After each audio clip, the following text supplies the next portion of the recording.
Bonjour, ici Marie-Ève Lamonde et voici l'info CMA TV en bref. Radio-Canada nous apprenait récemment que les propriétaires des maisons du quartier Beau-Site à Beaumont pourraient payer 200 000 $ afin de raccorder ce quartier aux égouts. Depuis quelques années, des citoyens de ce quartier militent pour que leurs résidents soient raccordés au réseau d'égouts municipal. La facture s'élève à 6,73 millions de dollars. La municipalité de Beaumont est prête à financer le quart des coûts de raccordement à même les taxes de l'ensemble des citoyens. Le gros de la facture, soit un montant de plus de 5 millions de dollars, devrait être assumé par les propriétaires des résidences visées par le projet.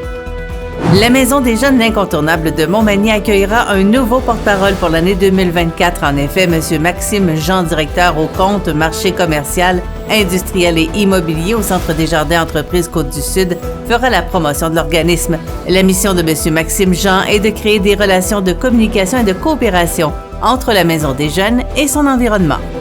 Le Centre de services scolaires de la Côte-du-Sud a annoncé la semaine dernière que tous les établissements du centre seront ouverts le 8 avril, journée de l'éclipse solaire totale. Pour les écoles primaires, l'horaire de la journée demeurera le même, mais par mesure de sécurité, le transport scolaire de la fin de la journée n'aura pas lieu.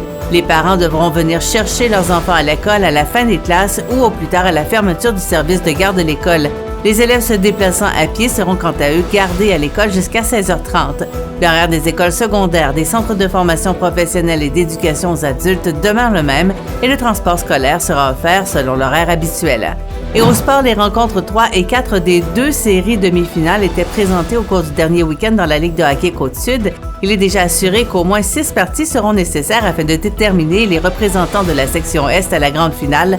Le Pavage Jéricho de Saint-Jean-Port-Joli a remporté ses 2 parties du dernier week-end. Dans l'Ouest, le Giovannina de Sainte-Marie est toujours dans le siège du conducteur, menant sa série par 3 parties contre 1 devant le Family Prix de Saint-Joseph. Pour plus d'informations, visitez le cmatv.ca ou suivez-nous sur le fil Twitter X de CMA TV.